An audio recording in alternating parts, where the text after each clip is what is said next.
Ajnanatimirandasya Jnananjana Shalakaya Chakshurmilitan Jena Tasmai Shri Gurave Namaha. Guruve Gaurachandraya Radhikaya Tadalaye Krishnaya Krishna Bhaktaya Tadabhaktaya Namo Namaha. Yam Pravajantam Anupeta Apeta Krityam Dapayano Viraha Katara Ajuhava Putreti Tanmayataya Taravo Binedus Tam Savabhutam Hridayam Munimanatosmi Narayanam Namaskritya Naram Chaiva Narottamam Devim Saraswatam Vyasam Tato Jayamudirayat Bhaktya Vihina Parada Lakshai Kiptashchakamari Tarangamadye Kripamai Tvam Sharanam Prapanna Vende Namaste Charanarvindam Tave Vasmi Najivami Tvaya Vina Iti Vigyaya Radhe Tvam Nayanam Charanandike Pancha Kapatirubhascha Kripa Sindhubhya Evacha Patitanam Pavanebhyo Vaishnavebhyo Namo Namaha. So we're going to begin, continuing actually, hearing about from the book Jaiva Dharma, about the Maha Mantra, chanting. We heard about Shuddhanam, we heard about Namaparad, we're hearing more about Namabhasa. And before we continue, we're going to offer our most humble obeisance unto the lotus feet of our beloved Gurus, unto Sri Guru Pada Padmanitya Bhavishta, Om Vishnupada Tarsat Sri Srimad Bhaktivedanta Swami Maharaj Srila Prabhupada, and Sri Guru Pada Padmanitya Bhavishta Om Vishnupad Asto Tarsat Sri Srimad Bhaktivedanta Narayan Goswami Maharaj, unto our exalted Rupanu Guru Varga, all the assembled Vaishnavas and Vaishnavis. So I'm assuming the sound is okay. That's good. Using the phone. All right. So we had begun hearing about Namabhasa, and in the beginning, the Babaji Maharaj was describing, again reiterating what is Shuddhanam, because this is actually our desire, our goal, right? The only way to progress in bhakti to the highest stages is coming to Shuddhanam. And Shuddhanam itself is the sadhya, but also, the sadhan, but it's also the sadhya. So we have to know the process, abhideya, and we have to know what the objective is. So we're chanting Hare Krishna every day, but unless we're really meditating on how to chant, what's appropriate, what's not appropriate, what is the right mood, what to avoid, all of these things, in other words, being conversant with the nature of Shuddhanam and the difference between that and Namaparad, which we've heard extensively. We're hearing all these offenses, we're discussing them and hearing them in some detail. So he said, what's this thing here? So he said, I'm just going to recap a little bit because we missed a day. Shuddhanam comes from accepting Nam with only favorable inclinations and rejecting all unfavorable emotions from the heart. Remember, we heard that, and we also related that to the verse defining pure bhakti, right? What is rejecting all unfavorable emotions? It's very similar to anyabhilashita shunya, jnana karmad yanavritam, right? To reject anything that is separately from the interest of Krishna, to reject all reward-seeking activities, karma, and that cover bhakti, and to reject all kinds of knowledge, pursuit of knowledge, especially that knowledge which is directed towards some personal realization, that also covers bhakti, right? We want to avoid all those. So Sri Nam also, we have to be free from the unfavorable inclinations. In other words, chanting for separate interest, right? And unfavorable emotions, right? Anukulyena Krishnanushilanam, performing bhakti with a heart desiring only the benefit, only the welfare of Sri Krishna, right? So he says if you keep these characteristics of bhakti in mind and deliberate carefully, so this is a conscious thing we have to do, we have to chant consciously, it becomes clear that Shuddhanam is that Nam which is free from Namaparad and Namabhasa, right? So then he quoted the verse, Turnad api sunichena torot api sahishnana, amani namana dena kirtaniya siddhahari. So we've deliberated and discussed this verse so many times. But this verse, it's been said we should wear this verse like a garland around our neck, right? It should inhabit our thoughts, our activities, influence everything we do at every moment of every day, right? Thinking ourselves very insignificant, more insignificant and lower than straw in the street, right? More tolerant than a tree, more compassionate than a tree, right? Give all respects to others, not desiring any respect for oneself. That's a tall order. That's a tall order. We're so infected with false ego, it demands respect. It demands compliance, with our way. The old saying, my way or the highway, that's the rule of the material world. Everybody thinks like that. It's the basis for relationship, right? Relationships in the material world are business. I'll be your friend if and then these conditions, right? Every relationship, every exchange, it's all based on that. The idea of unconditional service, unconditional love, it can't really exist in the material world, right? It can't exist in the material world because the demands of false ego. So then Vijay wanted to know, what is the intrinsic difference between Namabhasa and Namaparad? After hearing about Namaparad and realizing, my goodness, we're all infected with these 10 offenses, does that mean that until we get rid of these offenses, or in every way that we can't chant Namabhasa or Shuddhanam, but if we have the offenses, then how do we progress? Because the offenses keep us mired. So he says something very subtle here. When there isn't Shuddhanam, then Nam is called Namabhasa. But there are different stages of Namabhasa.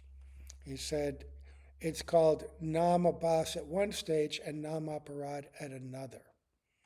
Right? So what's the difference? Namabhasa, the name is chanted impurely because we're in ignorance, under the control of illusion and inattentiveness. So, okay, we're all under ignorance. As long as we think we're this body, we're in ignorance, right? So there is a little loophole there for us, and inattentiveness, our minds are not capable of being constantly focused. We're not in an advanced stage of nishta, not the preliminary nishta, but higher stage of nishta. We're inattentive. The mind is restless and uncontrolled, like the raging wind. Chanchalahi manak Krishna, Arjuna says. How can I control my mind? Right? So if Arjuna says that, what to speak of us, right? Okay, so we're in that stage, but so are Namaparadis, right? They're in ignorance. They're restless. But the difference is in underlying motive and understanding. So that when you chant the name impurely with a desire for sense enjoyment, boga, or liberation, and influenced by Mayavad conceptions, that's namaparad. So, what is the intent of your chanting? If you're chanting sincerely, you're trying to chant nicely, you're conscious to some degree of the 10 offenses, you want to avoid them. When they come up in your mind, you feel regret and remorse, right? That's namabhasa. But if you're chanting and deliberately cultivating material desire, hoping that the holy name will reward you with that, then that's nam aparad, right? Or especially in personal liberation. So he says if the other kinds of aparad that we were told about before are present because of ignorance, right? Ignorance, either you don't know about them at all, or we're still, and ignorance, there's many degrees of ignorance, right? But even one who is in madhyam is still ignorant. Until you come to Bhav Bhakti and have awakened your internally conceived spiritual form, we're still in ignorance, right? So, so if we're in ignorance, this impure name, it's not namaparad, but namabhasa. So he says you should remember that as long as one does not commit namaparad when one is chanting namabhasa, there is hope that the namabhasa will go away and that Shuddhanam will arise. Right? Right? So sometimes Shuddhanam is described as offenseless chanting. Right? So we combine that conception, offenseless chanting, with, I have to close this thing. This is creating a problem here. Deny, pause, close this. Leave me alone. Okay. So,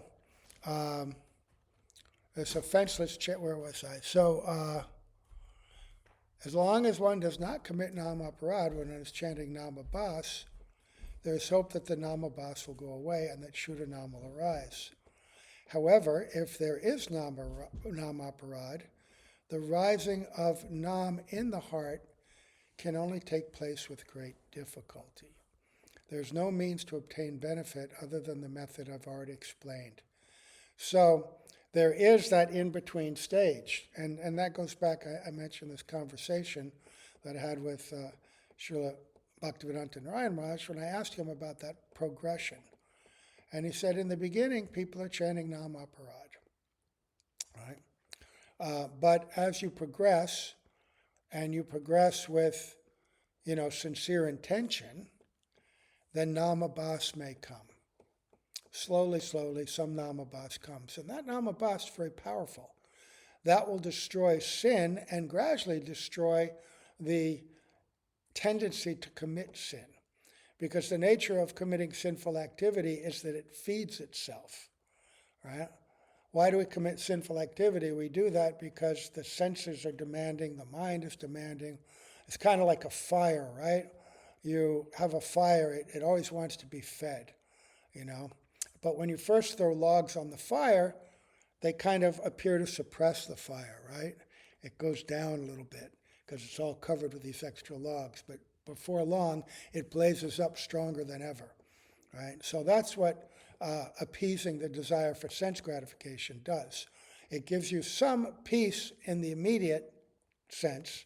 Oh, that's a relief, But then that desire wells up again, stronger and stronger.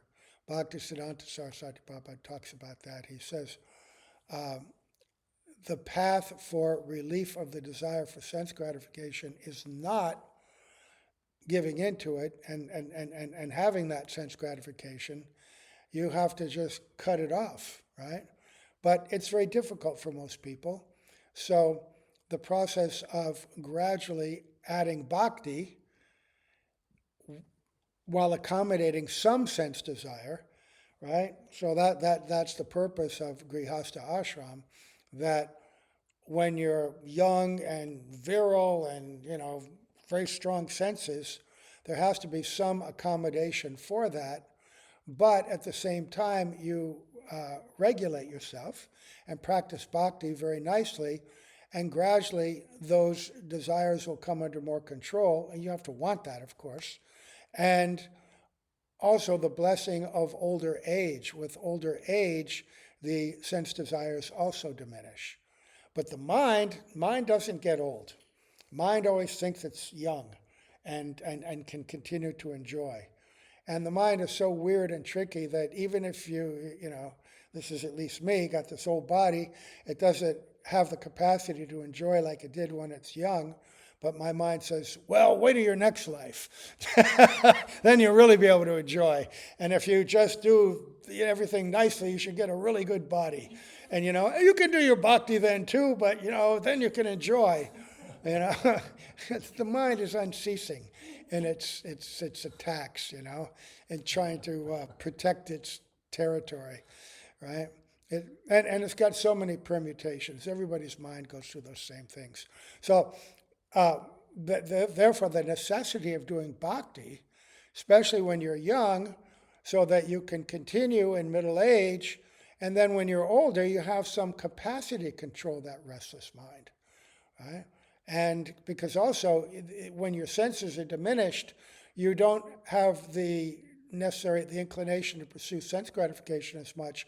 But also, some limbs of bhakti are harder too, because you don't have the same strength. You can't do as much as you used to do. So, so in the beginning, we're chanting Nam Aparad, Namabhasa comes, the inclination, the sin is being destroyed, and then if we're consciously trying, okay, I'm trying and I'm regretting my offensive nature. I'm trying to cultivate Tornada, peace, Sunicena. I'm trying to cultivate humility. I'm trying to cultivate this mood of service and surrender. Oh, and I'm regretting when I'm falling short. I'm regretting when these offenses are becoming dominant. Please help me. This is not what I want in my chanting. I'm not doing my bhakti for reward-seeking activity. I want the real result of bhakti. I've come to understand that the material goals, the material pleasures, they're temporary, they're fleeting, they're distracting, they're so inferior. I want bhakti. Which brings us to the point, not only do we have to study these philosophical explanations, but we have to immerse ourselves in Krishna Lila as well. Because hearing the pastimes of Bhagavan and his associates, then this introduces us, the soul, to this alternative reality, this much greater, higher reality.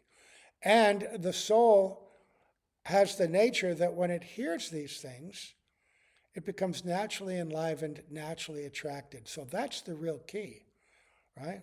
Srinvatam Swakata Krishna Punya Shravana Kirtana Hridyantak Stohya Vinunoti Sahitsatam. That by this process of hearing, then gradually, unwanted things begin to disappear from the heart, right? And Nartanavriti comes. And then Nasta Prayesva Bhadreshu Nityam Bhagavata Sevaya Bhagavat Uttama Shloke Bhaktir Bhavati Naistiki. And by serving pure devotees and hearing the Bhagavatam, right, and Krishna Lila, Mahaprabhu Lila, then things become almost completely destroyed. And this can happen fairly quickly. And one gets Nishta. Nishta is a very powerful, important stage. This is when our intelligence becomes purified to the extent that it can control the mind and keep us engaged, keep us fixed. But that requires that we have the philosophical foundation to know the difference between that which is favorable and that which is unfavorable. Pravriti and nirvriti, right? So you can't advance without this appropriate immersion and study in both tattva and rasa, right, and lila. So then Vijay asked this question. If someone is performing Namabhasa, what must he do so that his Namabhasa may become Shuddhanam? This we have to know also. Don't be content with Namabhasa. How do we get to Shuddhanam? We know what Namabhasa is. How do we get to Shuddhanam? Babaji says, the suitable engagement is that he takes the association of Shuddha Bhaktas. If he stays in their company and chants Nam according to their order and guidance, he will then acquire a taste for Shuddha Bhakti. The name that appears on the tongue at that time will be Shuddhanam. Right? Very important. Right? This is why, this is something that Srila Bhaktivedanta Narayana Maharaj always stressed, associating with Mahabhagavats, pure devotees. Because in their presence, what do you get? You get to hear the transcendental sound vibration, Shabda Brahman. Everything they say is Shabda Brahman. And in their very presence, the rays of their prema flood over you. You know, it's a kind of enlightening environment, right? But there's two ways to associate. Now, both are important. There's Vanu and Vapi, right? You want to have the proximity, physical proximity, so you can hear, you can observe, right? Study, become enlivened by their presence. But also you want to, after having heard, embrace the instruction, right? And actually, both Srila Prabhupada, Srila Gurudev, they always said that the following of the instruction is real association, right? It's actually real, whereas many people might be in the direct association physically of Sri Guru, but they're just enjoying that association, enjoying the environment, enjoying the enlivened atmosphere that comes in such an association, enjoying the prestige of being in that environment, enjoying the prestige of, oh, I'm very close to Guru, I'm an intimate disciple, intimate person, people will respect me for that. There's so many subtle ways in which you can, oh, Guru is being served so much nice prasad, there's a feast every day, you know. The environment and festival around the presence of Guru is very wonderful, right? So we oftentimes will try to enjoy that, when really the best situation is when, oh, now I understand my Guru, I've seen him, I understand how he served his Guru, I want to follow that example. I want to be emptied of all other desire than the desire to fulfill the manobhishta of my Guru, whatever that requires. To be with him, to be separate, to be serving in a distant place, to doing some service I don't like, to be serving devotees, to take instruction that I don't want to take. Bhakti means submission. We're beating down the false ego. The false ego, from time immemorial, wants to be the central point. Makes all the decisions. Swatantra, right? Always being independent. And then, with my independence, I'll offer something to Krishna, maybe offer something to the Vaishnavas. But that's not real bhakti. Real bhakti begins with Sharanagati, Anukulyasya Sankalpa, Pratikulyasya Varjanam. Accepting only things favorable, doing only things favorable, right? And that may not be what we think is favorable, right? Then again, it points to serving under guidance, anugatya, and pratikulyasya, rejecting things that are unfavorable. Oh, but we don't want to do that. Those are the things that we're attached to, the things that we've done for so many lifetimes, right? But that's why we have to be under their order, chanting Nam according to their order and guidance, right? Not just chanting Nam, but also serving, right? Under their guidance, not independently, right? He will then acquire a taste for Shuddha Bhakti. The name that appears on the tongue at that time will be Shuddhanam. At the same time, he should diligently give up the company of Namaparatis, because Shuddhanam will not manifest if one remains in their association. That's why devotees practicing, they get uncomfortable if it's an environment where everybody is not aligned with the same mood, right, with the same direction. And if in our life, other descriptions of this, to the degree that we associate with sincere devotees versus the degree that we associate with materialistic people, our bhakti will be influenced by that, right?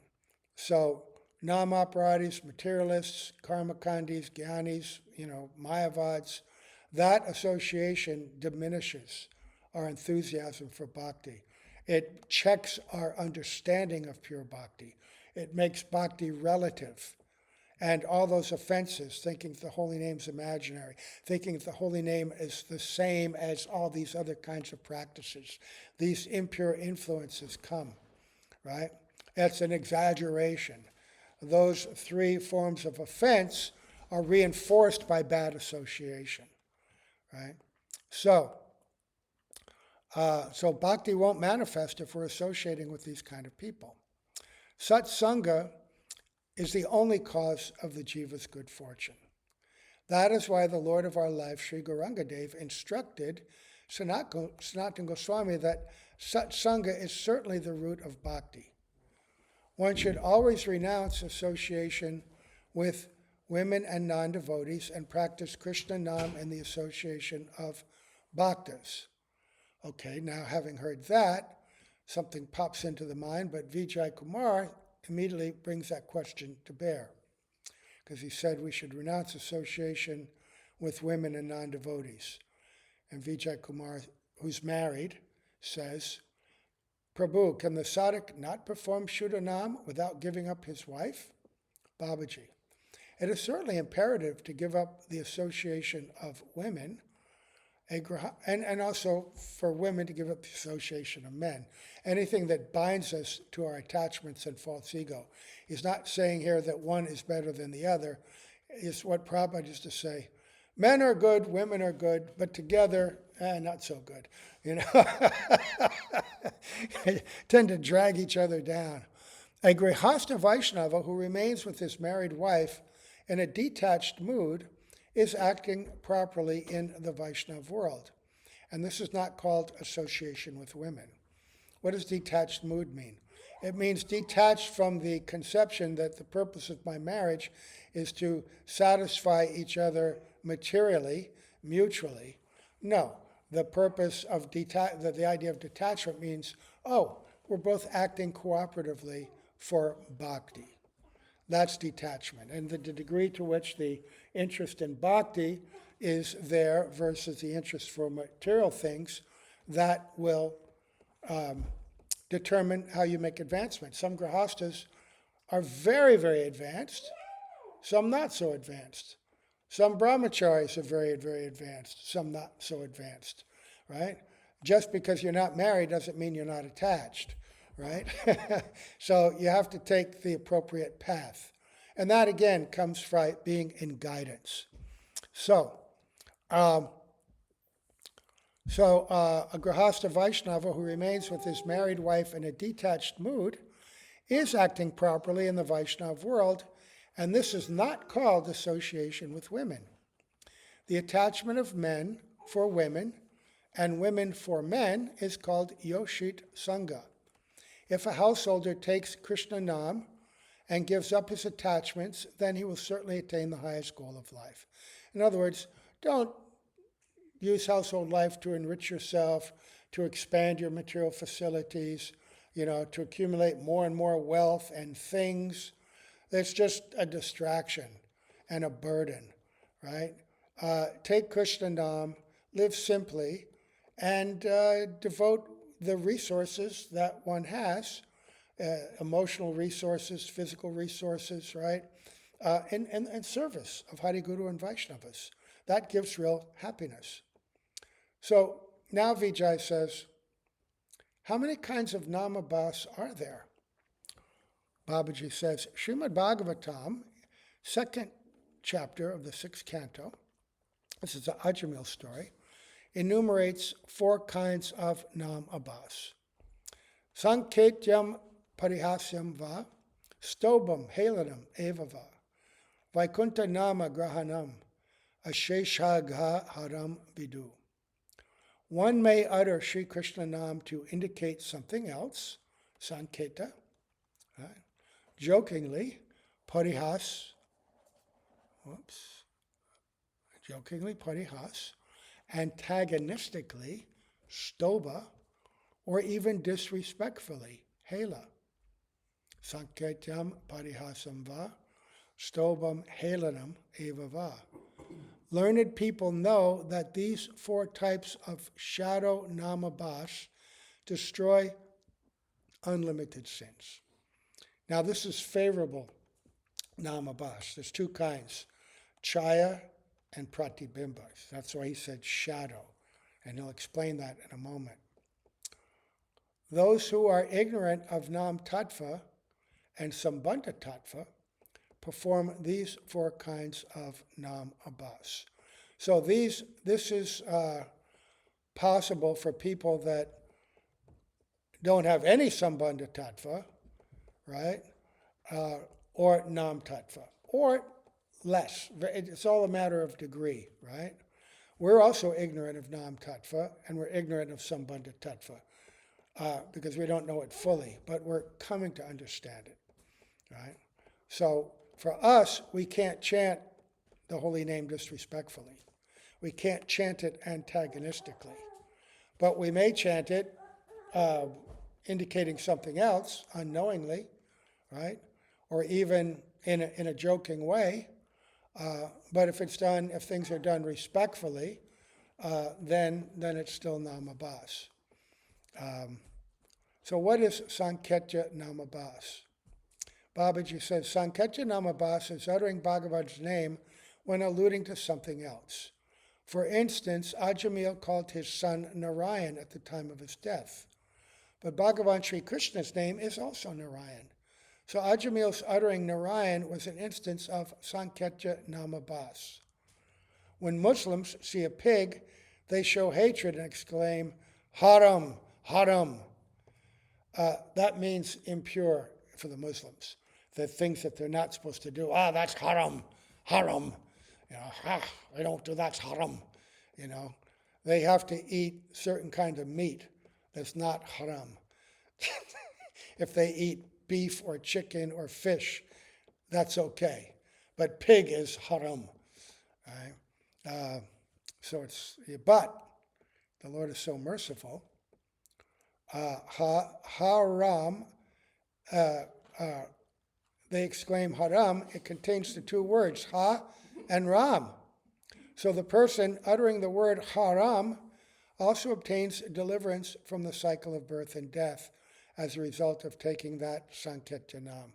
So the Lord is so merciful, even to the Muslims, who they've done so many atrocities to other religions and other people. But they're always saying that word, haram, haram. All the Shastras except, and in India, that's one of the benefits of living in India, because it's flooded with the holy name. Everywhere you go, the holy name is there. Even wine shops have the holy name on them, right? And people, everybody's named, every family's got people with names, incarnations of the Lord, different names. So all the Shastras accept that Namabhasa gives mukti. Through Sri Nam, relationship is strongly established with Mukunda, the giver of liberation. Therefore, by uttering Sri Nam, one is in touch with Bhagavan Mukunda, and by that contact, mukti is easily obtained. The same liberation that is obtained with great difficulty through Brahma Gyan is easily available to everyone without hard labor through Namabhasa. So then Vijay says, Prabhu, we have read in different places in the Shastra that those who utter Krishna's names jokingly obtain liberation. This includes those who desire liberation Mumukshu, those who are vainly proud of their learning. Mlechas, who are devoid of tattva gyan, and those who are asurik and actually opposed to the ultimate goal. Now, please tell us about Stoba Nam Abbas. Right, this is why public Harinam is so powerful. Every time you see a public Harinam, you see some audience, some people on the streets, and they're jumping, a lot of times they're laughing and joking and imitating the devotees and chanting, they're just joking, having a good time, but they're chanting the holy name innocently, right? They don't know what they're doing. When we used to do Harinam in this one neighborhood we lived, it was kind of a semi-slum neighborhood. And right across the street, people were living in half houses, half tents. And all these chickens were everywhere and goats, in the middle of the city, right? And we would go out in the morning in the neighborhood and do Harinam, and all the local kids would follow us. And they'd be jumping up and down and dancing and jigging and all. And we had one devotee, Jai Gopal, he was very soft-hearted, and he said, "Oh, they're such great devotees. Look, they have a natural attraction to Harinam." But then some other parade would come, that had nothing to do with any of it. And they're jumping up and down and jigging around. They just like parades. They just like the excitement. But very powerful kind of Namabhasa, because they were chanting, not knowing what they were chanting, indicating whatever they thought, and they were joking. But they were chanting with great enthusiasm, right? So then he wants to hear about Stoba Namabhasa. Stoba means uttering Sri Nam antagonistically to hinder others in their chanting of Krishna's name. You guys, stop chanting Hare Krishna. Stop chanting Hare Krishna, right? For example, people would yell us when we were doing this, Harinam in the streets of New York and other places. They'd become furious sometimes and yell at us. You Hare Krishnas making so much noise. But that's Stoba. For example, while a pure bhakta is chanting Harinam, an offender may see him and make faces saying, "Oh, you're Hare Krishna, will do everything." This is an example of Stoba, and that Stoba Nam can award liberation even to such a person as that hypocrite. The names have such natural potency. Yeah. So then Vijay says, well, what is Hela Namabhasa? Hela Namabhasa means to utter Sri Nam disrespectfully. It is said in the Prabhasa Kanda that taking Sri Nam neglectfully also results in liberation from this world. So neglectful chanting is disrespectful, right? Inattentiveness, where we're chanting in a lazy, distracted way, right? This is something we have to check all the time. I know I have to check all the time. Because we're chanting rounds, but sometimes we're just not paying attention. And if we knew Sri Nam is Bhagavan himself, right? Nama Chintamani Krishnas Chaitanya Rasa Vigraha, be not van nama namino. It is the Nam avatar, the incarnation of the Lord. Would we really be inattentive? No, we'd be very alert.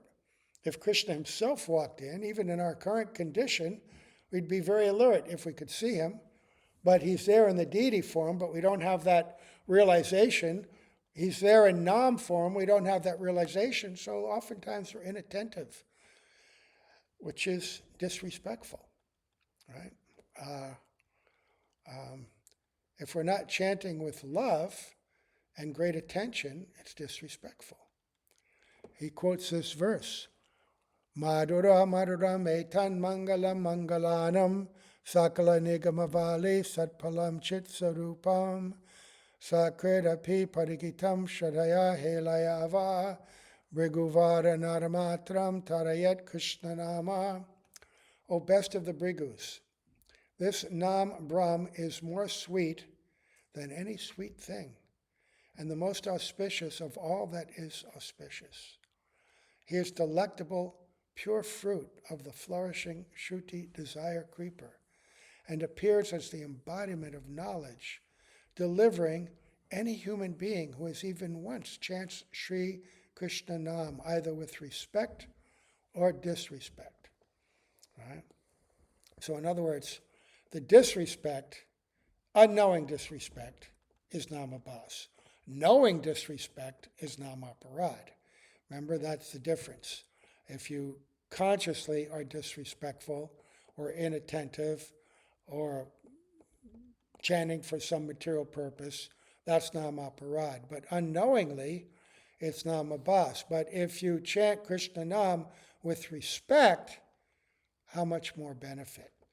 Then you are progressing, and it's not the basic Namabhasa of the ignorant, but it's a much more elevated Namabhasa that is going to bring us closer to Shuddha Nam, right? So here he says, Nam Brahm. He says, Nam Brahm, right? That's the spiritual, transcendental personality of Nam. More sweet than any sweet thing, and the most auspicious of all that is auspicious. When you hear this kind of thing, sometime today when you're chanting and you're distracted and you want to put your beads down, do something else, think like that. That more sweet than any sweet thing and most auspicious of all that are auspicious. Think, oh, if only I had that realization, I could chant your name in the proper way, showing you love, showing you attention, right? Seeking to make you happy by, chanting your name in a love-laden way. That's what I want to do.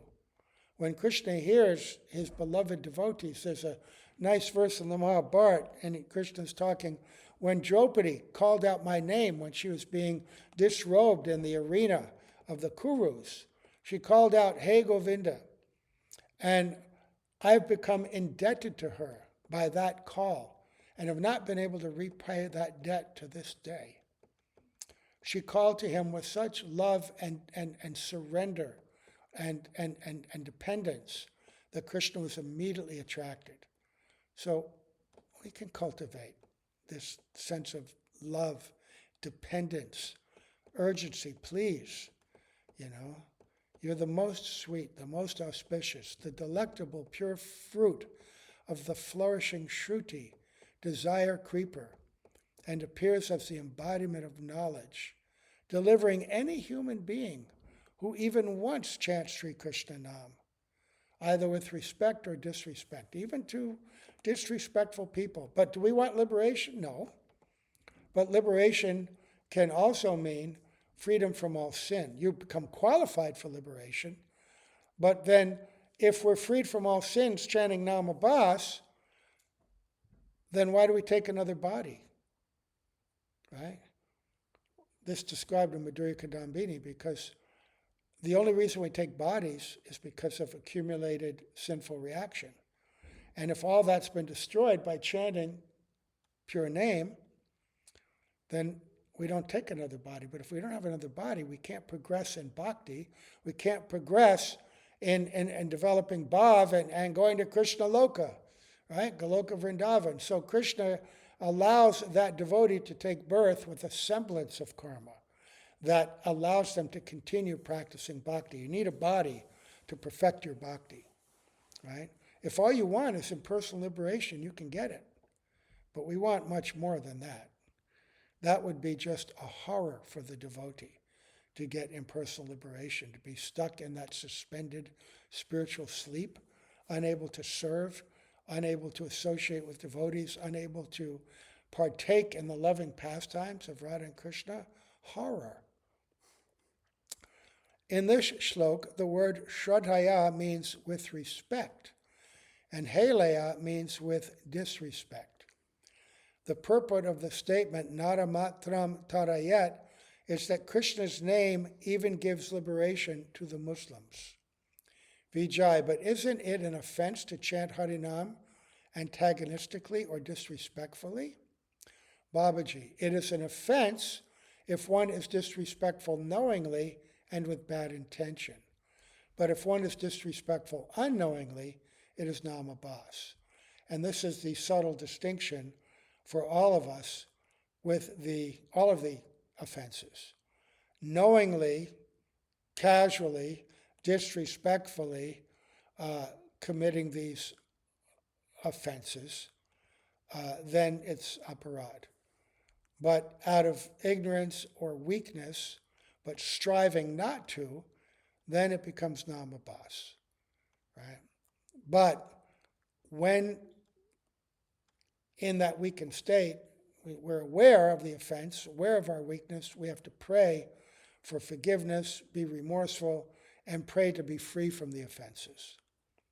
So, Vijay says, what is the result of namabhasa, and what will it not give? Babaji says, namabhasa will give all kinds of enjoyment, happiness, liberation, and the 8 kinds of perfections, the mystic cities. But it will not give Krishna Prem, which is the highest goal of life.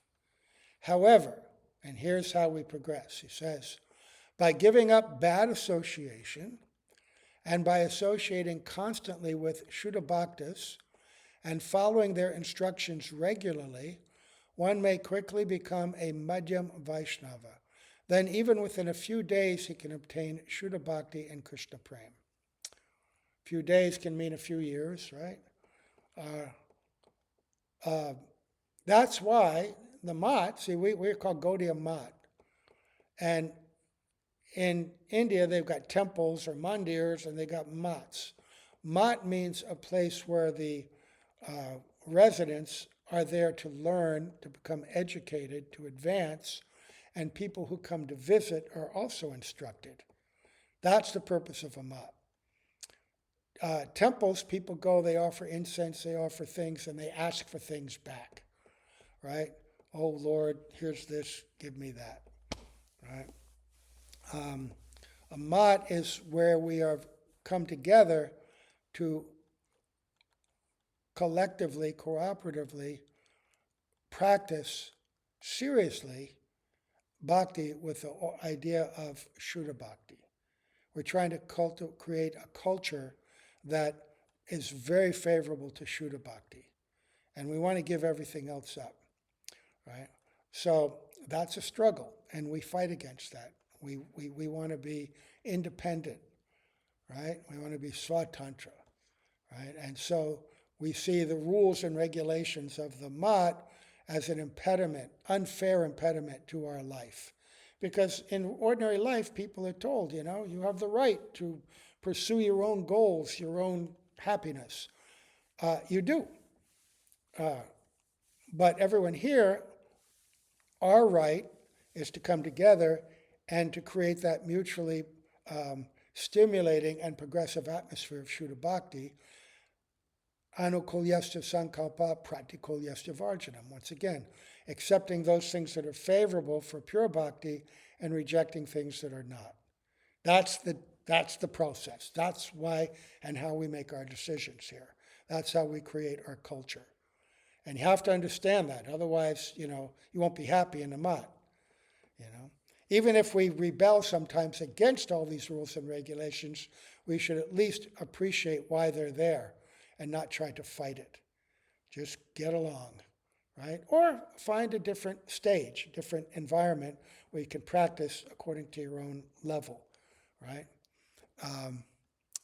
So Vijay says, Prabhu, many who are Vaishnava Abbas bear the outward signs of a Vaishnava and constantly perform namabhasa. Even so, despite engaging in this way for a long time, they still do not receive prem. What is the reason for this? Babaji says there is one secret here. The Vaishnava Abbas Sadhak is qualified to receive pure devotion, but he does not have pure one-pointed bhakti. It may be that he is associating with a person whom he thinks to be a sadhu, but who is actually a Mayavadi and not a Shuddha Bhakta. Due to this undesirable association, the sadhak will follow the Mayavadi's apasiddhantika instructions And as a result, whatever bhakti abhas he had will vanish. And he will gradually fall down into the category of Vaishnava aparadi. In that condition, it is quite difficult, indeed practically impossible, for him to succeed in his practice. Yet, if his previous sukriti is strong, then it will remove him from that bad association and place him in the association of saintly persons. And from that satsanga, he can obtain pure Vaishnavism again. So that's the roller coaster of bhakti, that according to our association and accumulated experiences, sometimes we accept an environment or association that is not good for us. And by that, we lose our interest, become distracted, and fall away from, the path of pure bhakti. And because of still associating with materialists and Mayavads and all, you stay away from some time. You become afflicted by that association. But if you have bhakti sukriti, over time, you'll give it another opportunity. And I remember a lecture in around 2000, 2001, when Srila Gurudev was in the San Francisco Bay Area. And he said that this is a very dangerous time when you're in the Kanishta stage. You can rise up and go down and rise up for hundreds of lifetimes. Hundreds of lifetimes. Just being comfortable with the pleasures of bhakti, the relief from the gross pains and miseries of the material world, but not taking it really seriously, and therefore become attracted and afflicted by material things and sinking down a little bit, rising up, sinking down, or just staying steady. The only way he said, you have to break through that barrier and get to madhyam. And Srila Prabhupada says that too. One should not stay on the third class platform, but has to come to the second class, because second class being madhyam. Once you get to madhyam and you're chanting Shuddhanam, then you can gallop. But Kanishta is the hardest stage. It's the hardest stage to be in, because we're still afflicted with so many desires and weaknesses. It makes it hard for us to be really one-pointed, right? Ekanishta, to Guru, to association of Vaishnavas. It's all association. And not just association with pure Vaishnavas, but association with those who are trying to follow pure Vaishnavas, right? So we'll stop here, and tomorrow he's going to ask a question: what is the result of Nam Aparad? Okay, so here's the result of Namabhasa, striving towards pure one-pointed bhakti, and tomorrow we'll hear about Namabhasa. Okay, so stop here. All glories to Srila Prabhupada, all glories to Srila Gurudev, all glories to all the assembled devotees. Gaur Premanande, Hari Bol.